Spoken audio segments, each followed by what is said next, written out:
And we're fielding a whole new crew of pen chewers here in the tri-state. From your left to right, of course, we have Rick Piscatelli and Scott Galloway, Alan McDonald, Charlie Sininger, and our own Dan Katz. And for Scott Galloway, pen chewing was a way to overcome his nasty habit of chuckling all the time. Still not working very well. Yeah, I like to go for the taste of ink and spraying them on sportscaster shirts. And finally, the last words Scott and I got to say to each other were that we loved each other, and I am so grateful for that. Literally a dozen times a day since I got the news, I've just broken out in stupid laughter because of some memory, some story, some crazy word we used to say to each other to try to make each other laugh. It was that little game was a contact sport between us, and I'm gonna miss that. I'm gonna miss that a lot. But you know, I know you guys have way more memories than I do like that, and I really hope that that's a comfort to you. It's a gift that he gave us, right? The laughter, the funny jokes, the one-liners. Even though they were often the same one-liners over and over again, they were always funny with Scott. So anyway, I really hope that's a comfort and something you can lean on, and I'm gonna miss him so much. Damn it!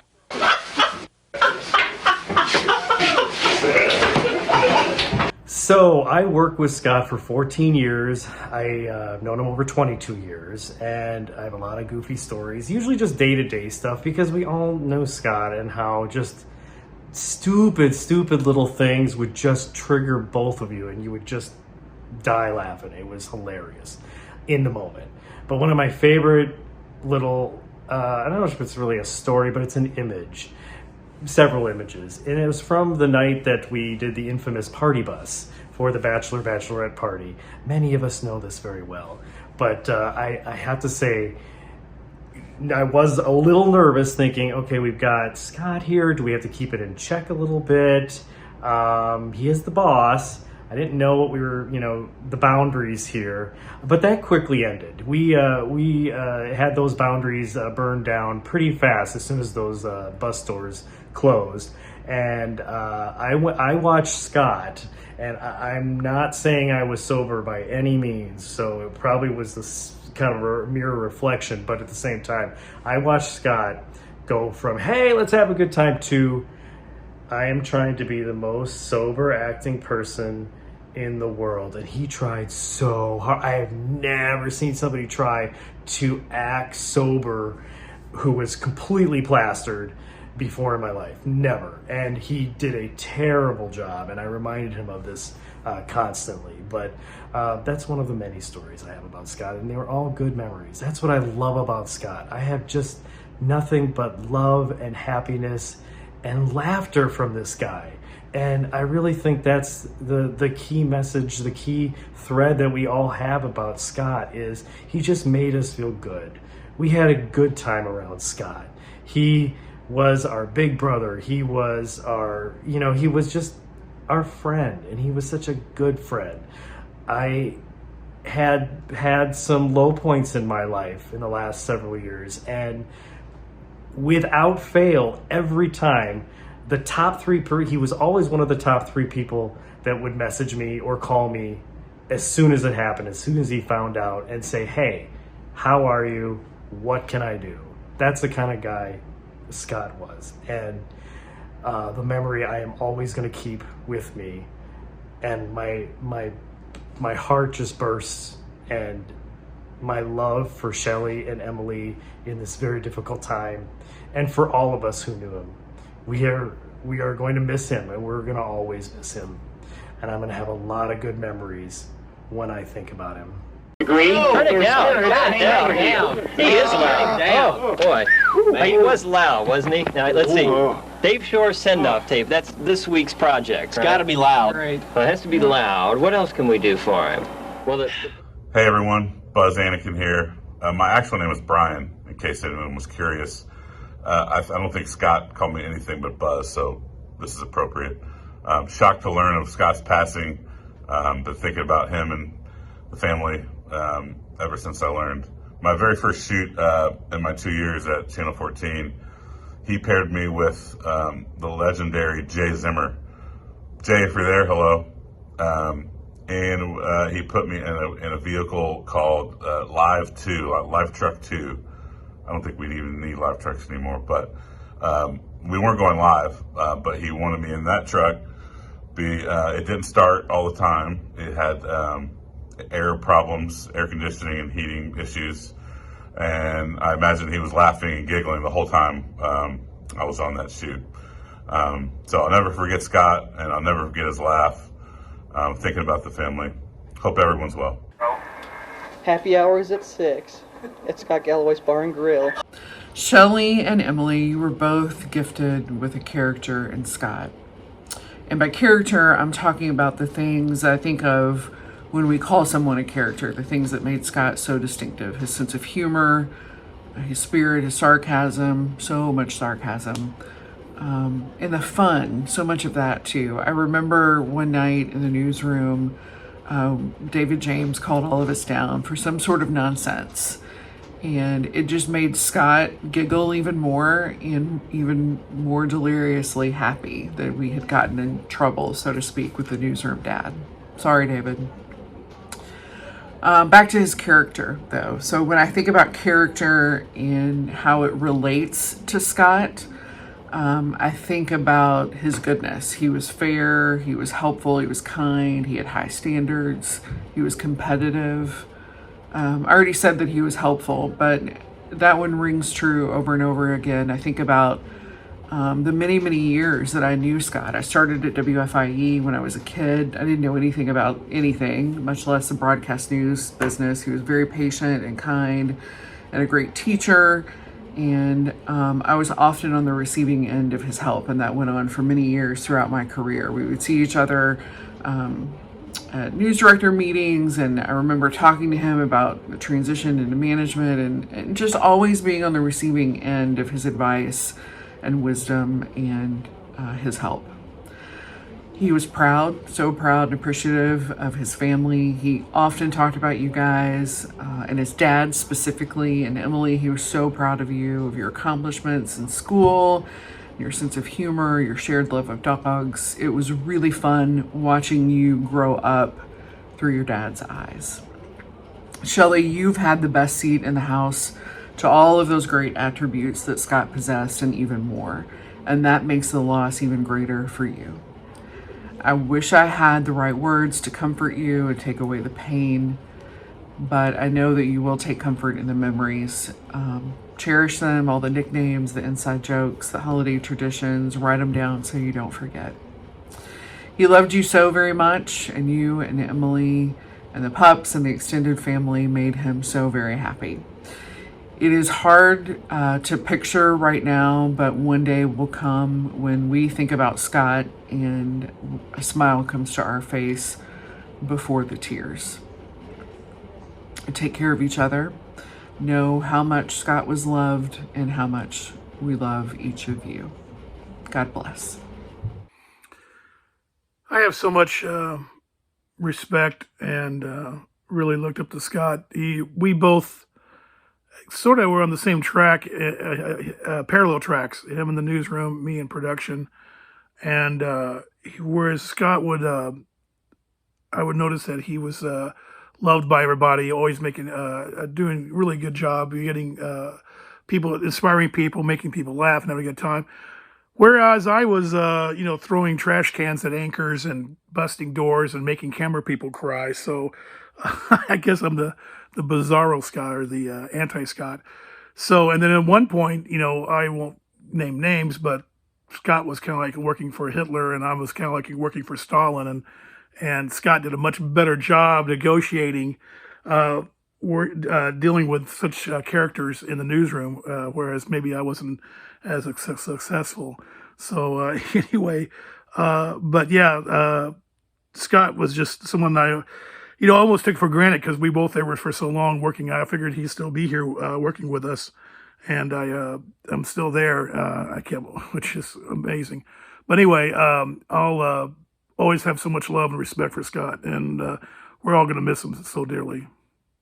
Walmart new one. Oh, shit, that hurts. Don't do that, you'll get stuck. Oh! Can you get out? Yeah. Put my sweatshirt in the... You can't move a muscle. He's mad at me now. He's not listening to me. Scott Galloway, congratulations. Scott Galloway, congratulations. You can put the lid over too. Are you putting the lid on top? Yeah. Okay.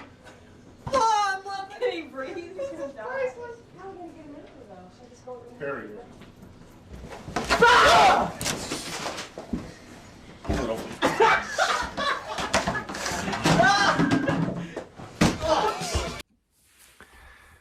One of my favorite memories of Scott is when he was working the assignment desk. I was a one-man band reporter at 14 News, and he sent me to go check out a rollover crash on the bypass in Owensboro. I was at the scene shooting video, trying to gather information. There was this new social media platform called Twitter that we were supposed to be posting to the 40 people who were on that website at that point. And I just remember I sent out a tweet saying that the driver was going to be okay. He had cuts on his face. And I went off to continue to shoot B-roll and gather more information. I get a call from the newsroom, and all I hear is someone just like wheezing on the other line. It sounded like some preteen boy making a prank phone call, and it was Scott wheezing because he was laughing so hard. And he asked me, did you see what you just tweeted? What I hadn't realized when I hit send and then went off to do whatever else was I had been auto-corrected, and instead of posting that the driver had cuts on his face, it was changed to cuts on his feces. Even I had to admit that was pretty funny. And of course, that fit right into Scott's sense of humor, and he thought it was just hysterical. Scott we started as a boss and a mentor, and he became a friend when I lived in Owensboro. And we remained friends long after I left Owensboro. And he was one of the people who guided me through some of the most difficult times I had professionally, personally. And we talked almost every day for years. And he became one of my closest friends. And I was honored when he said he would be one of the groomsmen in my wedding, because that's how much he meant to me, but it's also how much he meant to my wife, Emily. And he was there during the early days of our relationship. And it felt only natural that he would be one of the people that would be there for our wedding. So I love Scott. I miss him every day. And I know without a doubt, I'm a better person because Scott was in my life and he guided me to being a better person. So I know I'm not the only one who's going to miss his laugh, but damn it, I'm really going to miss just sending him something funny and knowing that he's laughing on the other end. So I hope he's having a really great cocktail right now, and not a day will go by where I won't miss him. Hey everybody, it's Julie Broughton, WFIE class of 1999. I've really pushed the deadline on this one. I have almost missed slot. It is the very last hour. You know, I kept coming up with, oh, I'll share this or I'll share that. And it was just been very hard for me to come up with what I wanted to share. But then it came to me. Inspiration, thanks to talk about a colonoscopy, came to me. I was at work in the green room with one of my friends, and she was talking about how she's going to have a colonoscopy in the next couple of weeks, and she was going into what the prep involves. So for anyone who's had a colonoscopy, or you know anyone who's had a colonoscopy, you drink some magical juice and it makes you poo, so you have this glistening clean colon for your colonoscopy. And so when she was talking about this, I started laughing because a memory of Scott popped into my head, of his giggle, that infectious laugh that we all loved and that we all missed so much. He had come into work one day and he was just filled with absolute delight to share this story. He had been at the pharmacy picking something up, and he was in line behind another gentleman who was apparently prepping for a colonoscopy. And he was getting the prescription for his magical poop juice filled. And when the pharmacist brought it out to him, he was very loudly explaining the instructions to the guy within everyone nearby could hear. And he said to the guy, now make sure as soon as you drink this, you're already at home or you're near a bathroom, and still you may not even make it to the bathroom. And so Scott heard this, and he tells us that he's in line, and he starts giggling about this so much that the man who is receiving the magic poop juice can hear him. And Scott picks up whatever it is he's picking up, and he drives to work, and he comes in, and he is still laughing about this and telling us all this story. And so as soon as my friend started talking about prepping for a colonoscopy, I was like, guess what? You may not even make it to the bathroom. And that is what I continue to carry with me, the sound in my head of laughter of a grown man who was so filled with glee that some stranger he doesn't even know might shit his pants later that day. You know, when I think of Scott, I think of, first of all, a leader who is also a friend, a boss who is also a friend, and just always seemed to have the right words of advice and of counsel, of encouragement when he needed it, of a kick in the pants when he needed that as well.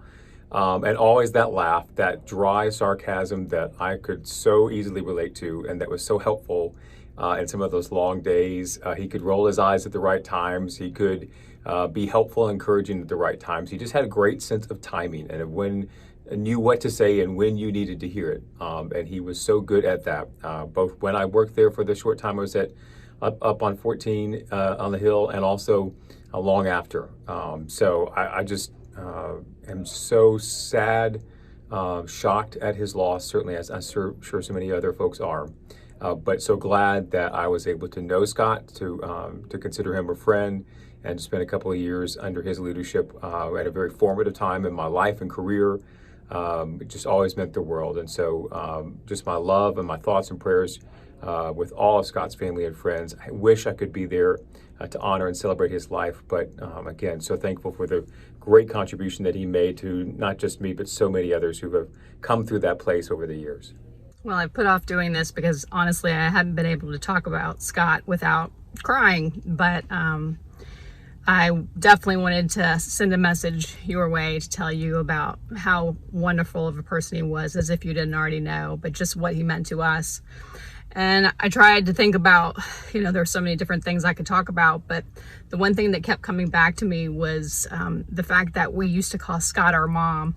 And I know that sounds insane since he's a dude.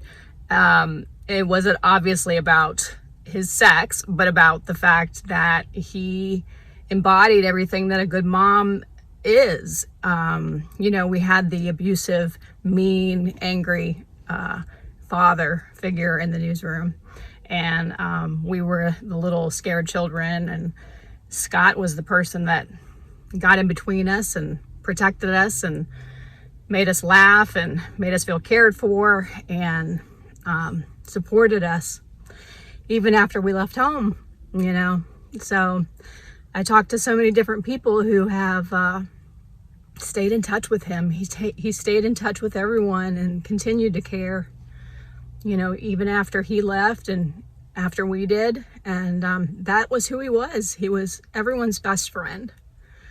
And I hope you don't take it as an insult when I say he was our mom, because it's just the biggest compliment you can really give anyone. And we love him, and we will always miss him. And we love you too. Your family as well. Even if we don't see you a lot, we will always care for you because we loved him so much. And I hope you all will be okay and remember the good times, because there were so many with him. Hi, John Graham here. I've realized over the last few days just how often I think about Scott. And I'm not just talking about stories, although there are plenty of stories. One time he was running the phones for the midday show, and that's when people would call in for free medical advice, and then we just put them on the air live. So there should be a chapter in the Scott biography called Cauliflower and Licorice. And if you don't know that story, come find me sometime. What I mean when I say I think about Scott all the time is it's the little things that spark the memories. When I hear the B-52s on the radio, well, there's hardly radio, but when I hear the B-52s, or when Beavis and Butthead have another revival, or when I order Chinese food on the phone. It's those little things that surprisingly make me think about Scott all the time. I remember giggling and laughing with the man until we were both in pain. When Scott moved up from photographer to management, of course we were all thrilled for him, but we reporters also knew that would mean no more riding around in the car with the guy. I know other folks have said this, but it was just the joy of being around him. Take a look at these two baby grown-ups. The world was better with Scott in it, and I'm glad I knew him. Scott, though, you know, I said it recently, he's the most consequential, not the most, one of the most consequential people in my life. You know, if he hadn't called me, if he hadn't given me a chance, who knows what my life would have looked like. You know, it's that butterfly effect thing. He didn't have to call me. I sucked as a reporter, obviously, at the time. I'd only been doing it for 2 months. I'd just been in college. I didn't know what I was doing. But he gave me the opportunity, and for that, I will always be grateful. And, you know, if Scott's family's watching this at all, I don't think I've met any of you before. Maybe just for a second at a party or something, I don't know, but you probably don't know me, but your dad, your husband, whoever Scott was to you, he greatly affected me and greatly affected many others, I'm sure. Well, I know that he did, and that's all you could ask for out of life, is that you positively affect at least one other person, and Scott did that times who knows how much. And the world was, you know, at least my world was made a better place because of him. And, you know, he had the best sense of humor. He laughed at everything. That's all that ever happened. You know, him and Josh White in particular always cracked me up, and I just, when I think about him past couple days, all I hear is his laugh. You know, I can't really point to any words that he said or any profound things that we might have talked about in particular, but I hear his laugh in my head. You know, it makes me sad that he's not here anymore. But I'm very grateful that he was. So.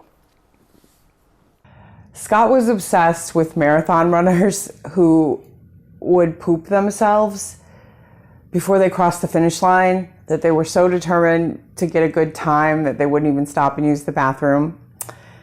And so he would show me videos of them with skid marks on their pants as they crossed the finish line. And there was another video that he loved, and I was able to find it. It's a very grainy version, but it's these two women, and one time Channel 14 sent us to Atlanta, and we got to stay in the same hotel, and we were on the same floor. We would recreate the scene of them walking and crawling, and of course Scott started it, but of course I joined in, and we would just go up and down the hall, and maybe we were drinking, and we were just howling, laughing, howling. Another very fond memory I have is one time at the station, a company had sent me a product to test out and hopefully do one of my famous Health Watch reports on. And here's the product. It was the Yak Trax Pro, and they're cleats that you can slip over your shoes. And the idea is that seniors can put them on their shoes so that they won't slip on the ice and break a hip, and then it begins a downward spiral of their health and leads to death. So I took it out of the package and I showed it to Scott, and I said, but look, there's two here. And he said instantly, without missing a beat, let's put them on and go out back and try them out. My dog, Matt Damon, and I now present a dramatic reenactment of that moment.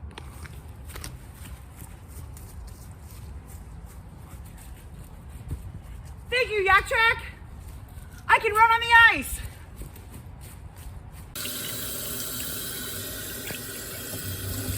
I did step in dog poo to bring you that reenactment. And I will always remember him running around the back parking lot on a sheet of ice, doing tricks, me doing tricks, us trying to outdo each other.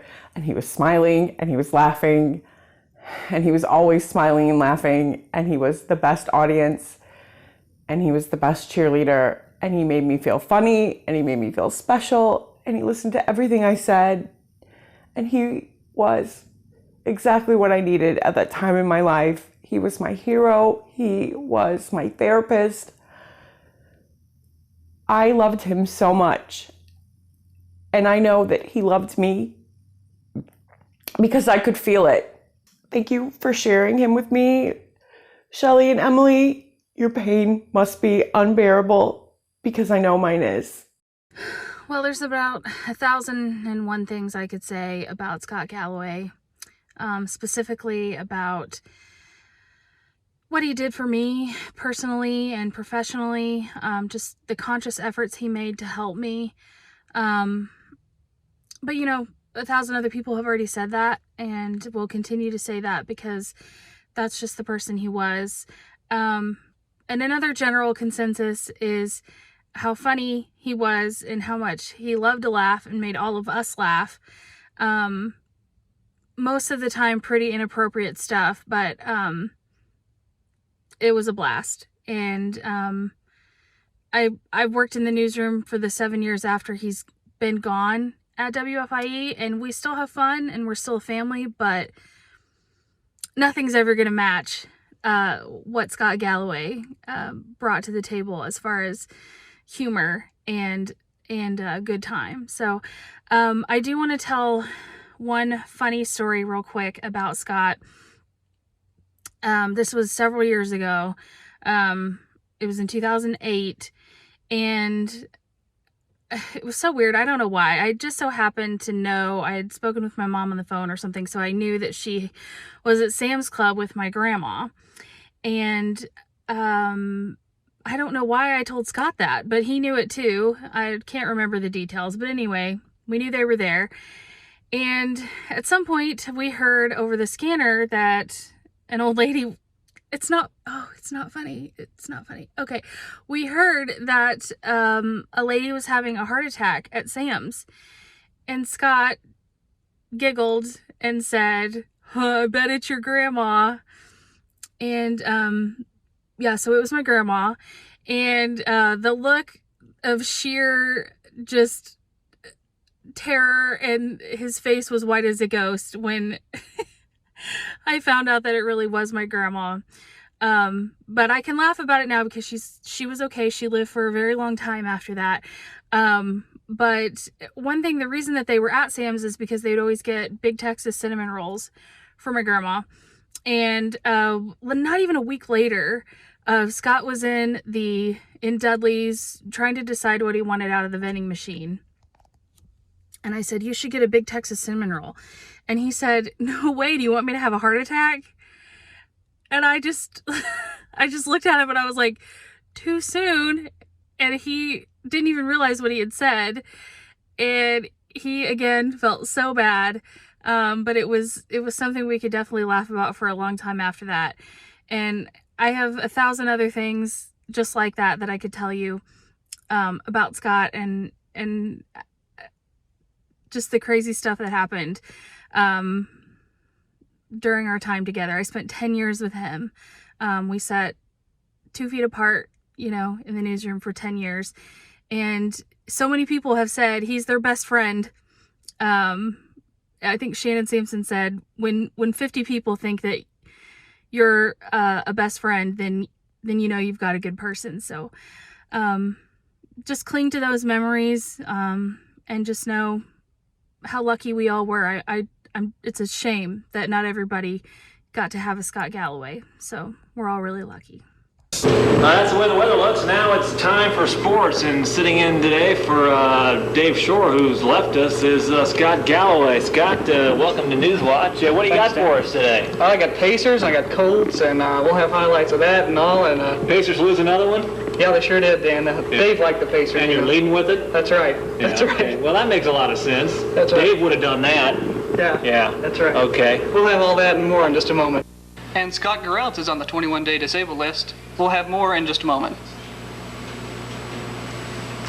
Damn, Scott, you all right? You're sweating just like Dave used to. You all right, man? You I'm gonna make it? pass out. You gonna make it? I don't know. You all right? Sure. You don't want this? Heading out. Want me to turn the lights down? Yeah, if you could. No, sure. And that's about it in sports tonight, thank God. Okay, well, more deodorant next time, I guess, Scotty. That might be in order. You know, that's a bummer about Scott Galloway, because I know you used to play high school baseball with him, didn't you? Yeah, I sure did. Yeah, Sure did. yeah. Yeah, I played every sport. Didn't you know that? Yeah, you're a pretty good athlete, ambidextrous, right? That's right. Yeah. Sweat a lot too. Are you going to be back my left-handed glove, by the way? Yeah, sure will. Okay, appreciate it. Thanks a lot. Good job. And that's our newscast for tonight. Thanks a lot. Wear your deodorant. Good night.